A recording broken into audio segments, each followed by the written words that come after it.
Hello and welcome. I'd like to talk to you about remote viewing. Now, some of you may know the history of remote viewing in regards to the military and how they used it for many years to help them spy on foreign countries for military and intelligence information. And so I want you to give this a try because as I have learned about remote viewing and have done a couple of exercises myself, I was amazed as what I could pick up myself. Okay. So before we begin, I want you to grab some computer copy paper. Okay. Blank paper and a pen. And you're going to need about 6 pieces of paper. Okay, I don't want you to get a pencil because I don't want you to get the urge to erase anything. Anything and everything that you put down on the paper is good to go, okay? Trust yourself. Don't judge or doubt anything that you get, okay? Next, make sure you're in a room that's nice and quiet and peaceful. Okay, no interruptions. I want you to focus on yourself and your intuitive senses. Okay. I ask that you have an open mind in this process, especially if you've been a psychic and or a medium and you've done things your own way. This is totally different. This is designed off of the military methodic process. It's a step-by-step process that you must follow. Do not deviate from it. And I guarantee you, I promise you, you're going to be surprised, okay? Next, I want to give credit to a lovely lady named Prudence Calabrese. She has several YouTube videos in which I have followed her teaching in regards to this process. She helped come up with this process, I believe, with other people. And I apologize, I don't remember where she works, but she has a YouTube video on, and I will give credits at the end of this so that you can find her YouTube video and follow along as well. Her technique is not as strict and rigorous as the military's technique, and I find it very easy and very efficient to learn. Okay, so here's a little bit about what the United States did. Okay, the United States government and the military became interested in what they call remote viewing. And really all that means is clairvoyance, really, using your psychic sense of clairvoyance. Of course, now the U.S. government is not going to say the word psychic, because that gives off a very negative connotation. It's got a bad reputation, you know, of you know, the gypsy and the crystal ball and that sort of thing. But the United States government had heard that the Russian government was using psychic spies and took this threat seriously to begin studying and applying techniques on how to produce psychic information in a standardized, step-by-step, controlled, methodical process. Physicists Russell Targ and Harold Puthoff, parapsychology researchers at Stanford Research Institute, SRI, are generally credited with coining the term remote viewing to distinguish it from the closely related concept of clairvoyance.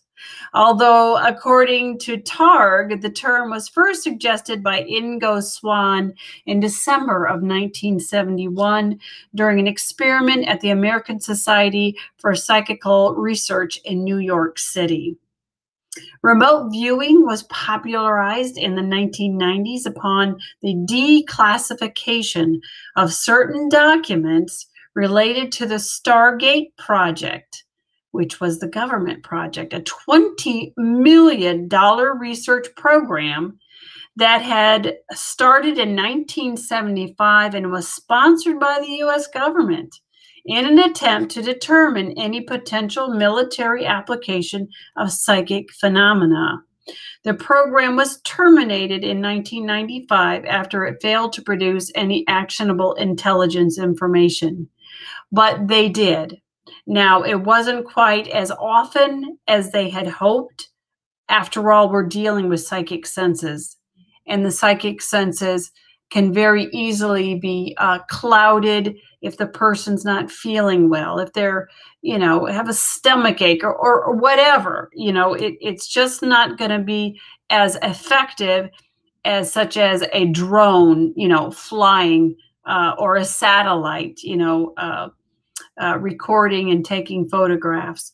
But it was very interesting. You can do your own research, but the psychic remote viewers did find several fascinating information that helped the U.S.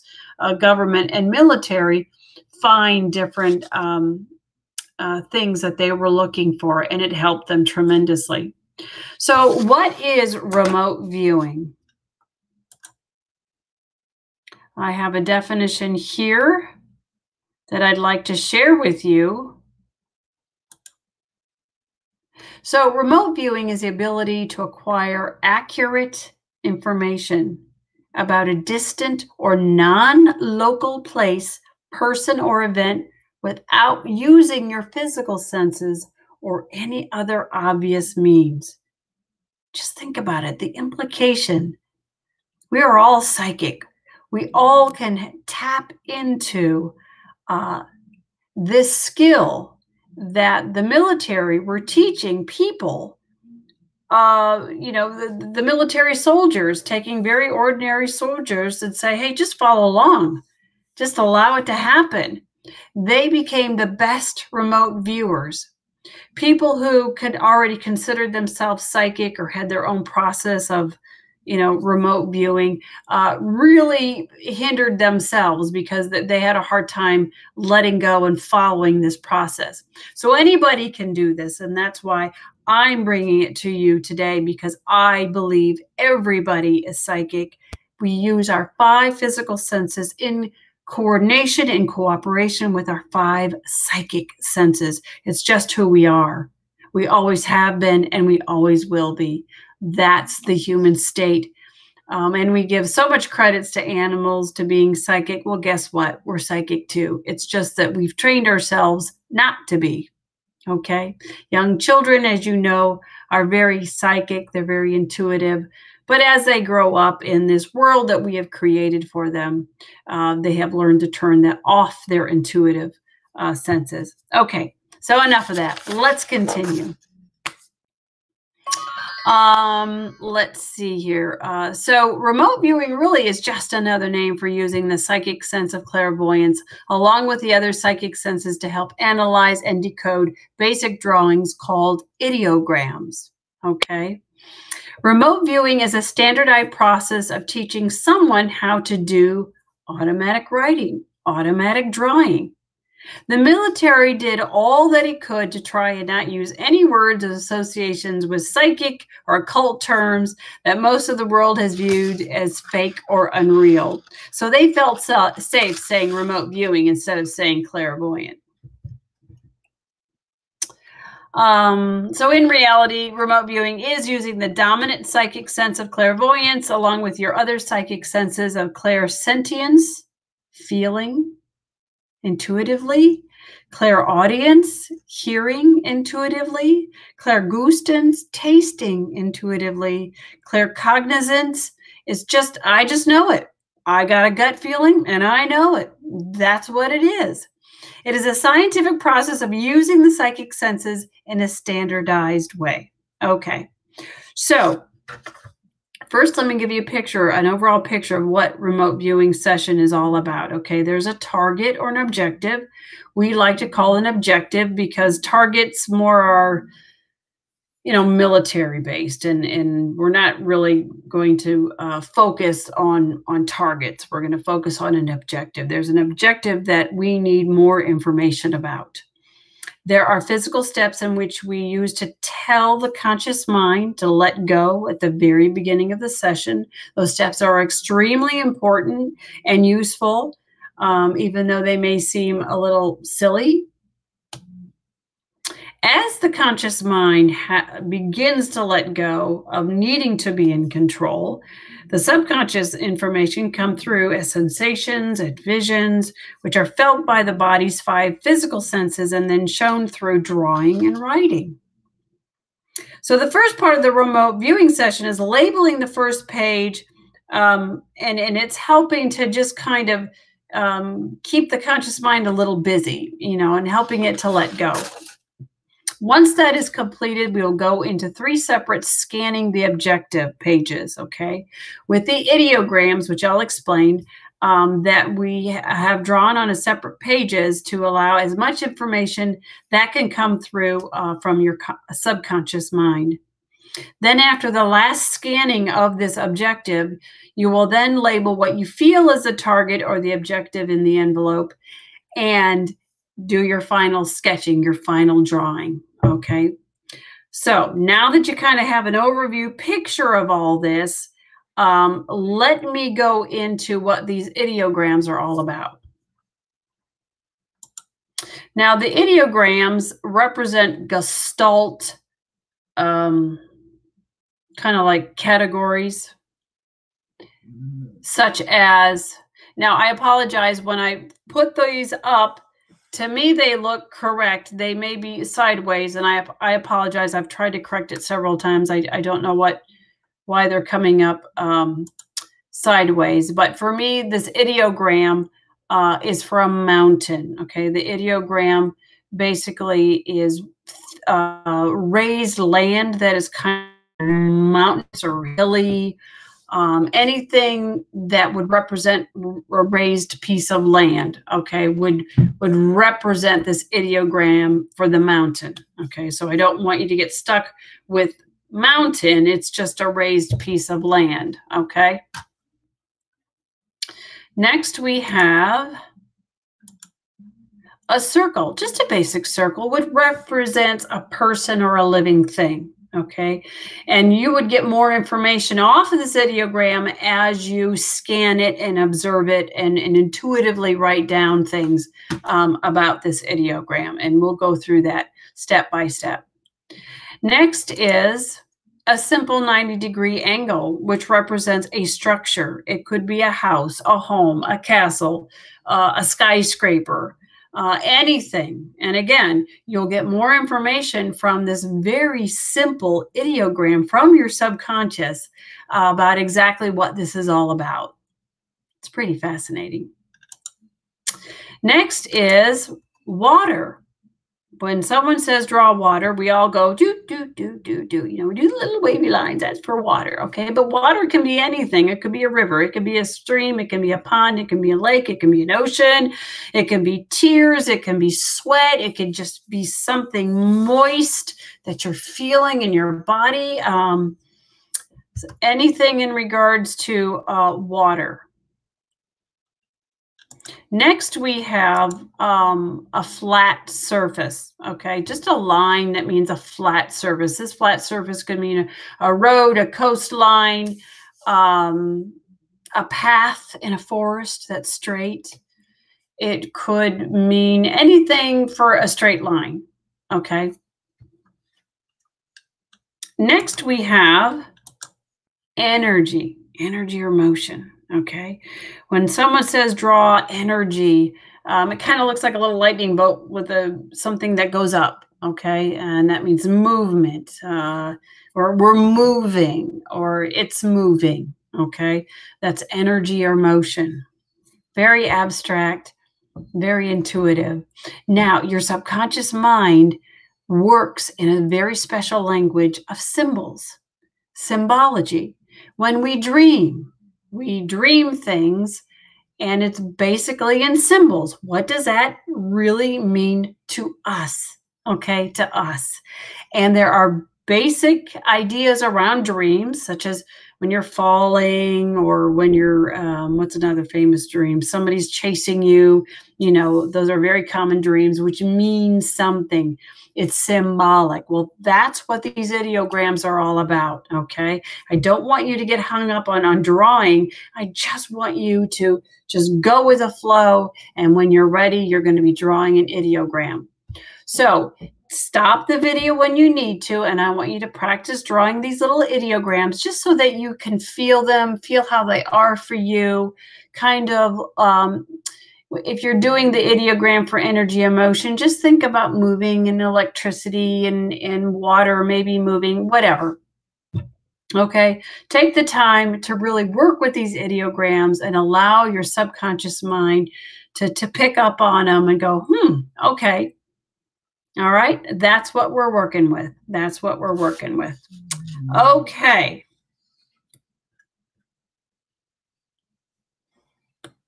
Okay, so you need to understand that you may not get everything that is associated with the objective. You may psychically only get what the person looks like, while another remote viewer picks up on the building that is near that person, and then another remote viewer picks up on the emotions associated with that person and the building that is near them. So how the military would use remote viewing is they would get a group of remote viewers together, and they would all do this process for one objective. Okay. Now, police departments do use remote viewers for missing people, missing cars, down planes, whatever. And unless somebody is very consistent and effective in getting good information, they may only use one person. But most of the time, they will use several psychics to do a remote viewing session, and then give them the information, scan it to them, fax it to them, whatever. So grab your piece of paper, my remote viewers, and I want you to come up with a secret code name for yourself. A secret code name, because let's say you were tasked by the police department to find a criminal. Okay, a criminal. They need to get a hold of him. And so as you give out your information and you scan it to them, you don't want that intercepted by someone who may be able to identify you and come find you, right? Because people who know a lot about other people high up, politically, sometimes those very simple, honest people who know a lot tend to go missing. So we don't want you to use your real name. And this is all for fun. Okay, this is really just all for fun. So on the very first page, on the top right-hand side, and this would be right-hand side for me. I hope it's right-hand side for you. You're going to put your secret code name. Okay, what's your secret code name? Then you're going to put the date, and you're going to put the time. Then on the other side, on the left-hand side, you're going to write the directive name of this session. And let's just say this session is called Pretty Flower. Pretty Flower. Okay, then underneath that, you're going to label your session. And I'm going to bring up the definitions of labeling it. You're going to put V for viewer, because you're the viewer. You're going to put I for being informed, because there's a portion of the objective that is going to be given to you. So you're going to be informed a little bit about the objective. And I'm telling you, it's a photo. So I'm informing you, okay? Your task is to figure out what's on this photo. Now, if you didn't get any information whatsoever, then you would put B for blind. You're doing this totally blind as a viewer. You would put VB. If you were doing this solo, then of course you would put S. And I don't know, in a group, there should be some kind of label for group, right? If you're doing this as a group, but anyway. And then M is for monitor. If you have a monitor, such as myself, a tasker who's walking you through the process, then you would put M for monitor, and then you would put the monitor's secret code name. You wouldn't want to give them their real name either. So I am your tasker, so you can call me Cookie. That's my secret code name. Cookie. All right. Very good. All right, so we've labeled the right-hand side, we've labeled the left-hand side. Now, in the middle of the page, not middle, but between those two, just a little section here on the top portion, you're going to put ES. E-S. And this is your emotional state. And you're just going to jot down a couple things, maybe 2 or 3, 4 things about how you're feeling right now. Right now, how are you feeling? Happy, sad, anxious, depressed, bored, whatever. And as soon as you're done that, drop your pen. Drop your pen. This is kind of telling the subconscious mind that you're letting go. Next, underneath that, you're going to put a PS, physical state. And you're going to write down how you physically feel right now. Are you tired? Are you achy? Your big toe hurts. The back of your ear is itchy. Your nose itchy, whatever, how you're feeling right now. You're a little tense.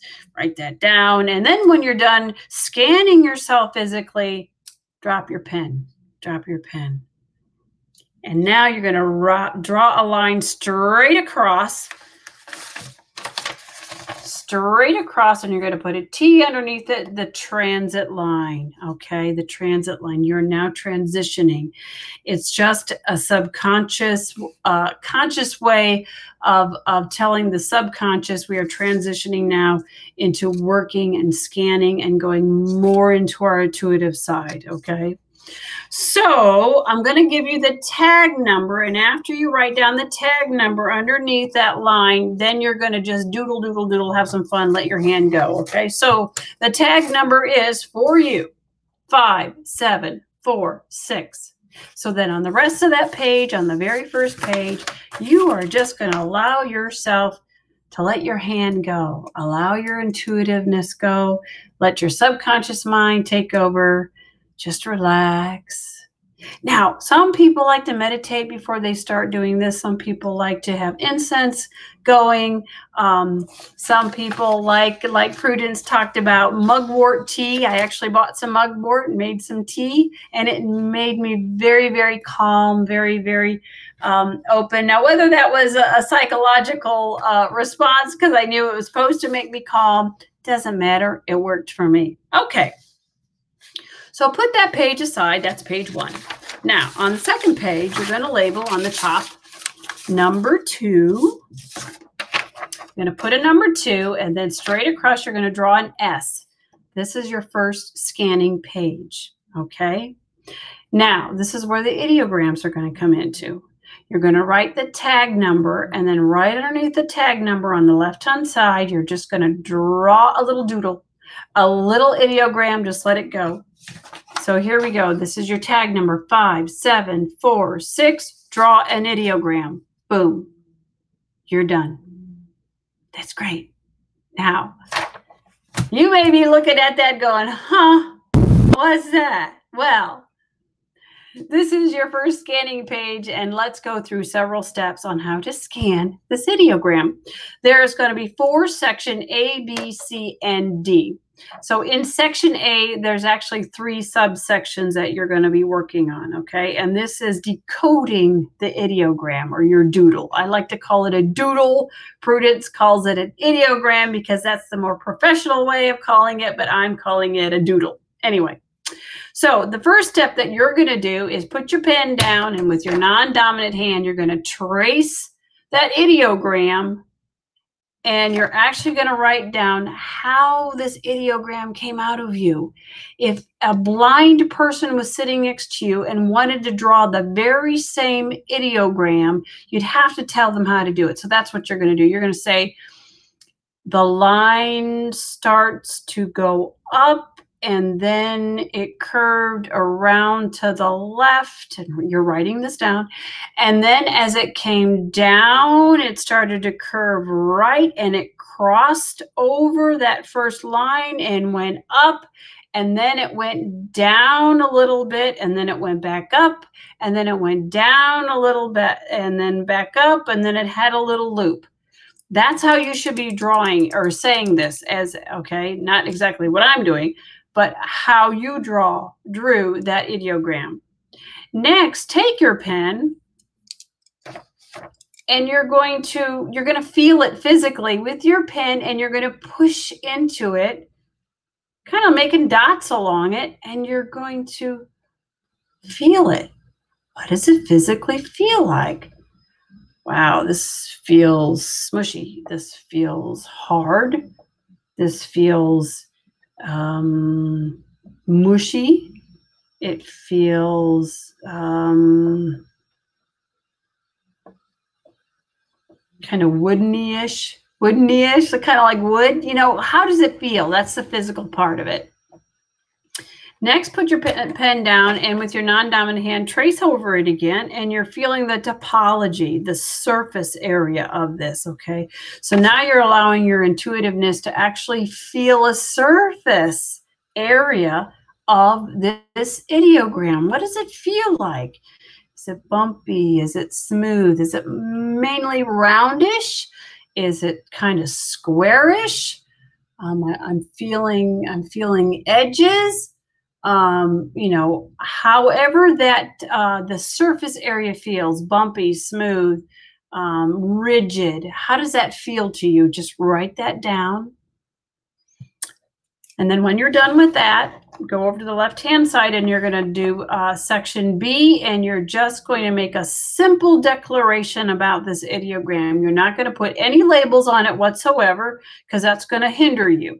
You're only going to make a simple declaration such as, this is a hard, wavy object, or this is a squishy movement. Yeah, squishy movement. That's good. Just leave it at that. Then for C, this is the fun part. In section C here, you're going to focus on your 5 physical senses and allow the intuitive senses, which are your psychic senses, okay, to work hand in hand for you to come up with the intuitive information that you're getting. So if you're seeing something, what are you seeing? You're actually getting clairvoyant images. What am I touching? Okay, that's clairsentience. What are you feeling? And this can also go emotionally as well. Also with temperature-wise, is this ideogram, is it giving off heat for some reason? I'm feeling heat. I'm feeling cold. I'm feeling lukewarm. You know, what's it feel like for you? Do you hear anything? Wind or rushing leaves, or, you know, are you hearing anything? And then are you tasting anything? Is anything coming in your mouth? Are you tasting something sour like a lemon? Are you tasting something sweet like candy? You'll be amazed as you just allow your intuitive side, your creative side, just to have some fun, come in and collaboratively work with your psychic senses. We're all psychic. You know that. Okay, then the fun part. At the very bottom, no pressure, just draw a little sketch. What are you kind of picking up intuitively? After all of this information, after all of this decoding the ideogram, your little doodle, I want you to draw something. And you don't have to be perfect. It can be stick figures, okay? Something that represents what you're getting here, okay? And then when you're done with that, put that paper aside and pick up another piece of paper, because we're going to do this very same thing. We're going to scan the objective again. And this time, it may not be the same ideogram. It may be something totally different, which is perfectly fine, okay? So this is now page number 3. Put 3 at the top. You're going to write the tag number. Again, it's 5, 7, 4, 6. Draw your ideogram. Boom. You're done. Okay, now let's get into it. Let's decode the ideogram. Part A, 3 sections. Section 1, you're going to trace it with your non-dominant hand, and you're going to describe in words how to draw this ideogram. Okay, so go ahead and do that. And again, if you need to slow this videotape down, just put it on pause. Awesome. So just write down what you get. Now, the second part is the physical density, okay? You're actually, and I love this because it actually really works. You push into it with your pen as you're tracing around it. What's it feel like? Is this a hard object? Hard thing? Is it soft? Is it delicate? Is it, well, maybe delicate isn't exactly a good word, but just keep it like hard, soft, mushy, something, you know, tangible, okay, as you're describing it. Then after that, you're going to feel the surface area of it, the topology of it. And so you're going to trace that again with your non-dominant hand, and you're going to feel the surface of it. Is it rigid? Is it smooth? Is it kind of wavy-ish? Is it bumpy? You know, what's that surface area feel? And then after all that information in section B, you're just going to make a simple declaration such as, this is a round, bumpy object. Boom, you're done. Don't label it. Don't label it. Just make a simple declaration, then go into part C with your 5 physical senses in collaboration with your 5 psychic senses, okay? And just kind of go over them. And trace it. Trace the ideogram. So you may do it 5 times. Okay, now I'm tracing it because what am I seeing? What am I seeing? Trace it again. What am I touching? What am I feeling? Write it down. Again, trace it with your non-dominant hand. What am I hearing? Am I hearing anything? Am I tasting anything? Okay, awesome. Then part D, draw something, sketch something. Out of all that information, what else is coming forth here? Okay, so page 3, we're going to do another one. Page 4, the same very process. You're going to put S at the top, the tag number of 5, 7, 4, 6, and draw your ideogram, whatever it is. Then go through A and the 3 parts, tracing it with a non-dominant hand and describing how it came out. Physical density, using your pen, pushing into it, feeling it, hard, soft, whatever. The topology, which is the surface feel of it. The surface feel of it, how does it feel? B, make a simple declaration. This is a da-da-da. And then C, using your sensory impressions with your non-dominant hand, trace over that ideogram again. And what do you see? What do you feel? What do you hear? What do you taste? Okay. And again, don't forget, you know, temperature can be here. Emotions can be in here. Okay. Have fun intuitively, just allowing it to happen. And then at the bottom, draw a sketch specifically of what you're getting from that ideogram. Now, take all your papers and allow your conscious mind to kind of look it over. And as you're doing that with your conscious mind, your intuitive mind, your subconscious mind is working hand in hand with you, and you're going to begin to feel, it's really starting to feel like something here. Let me look at this one. Oh, yeah, I'm seeing a connection here.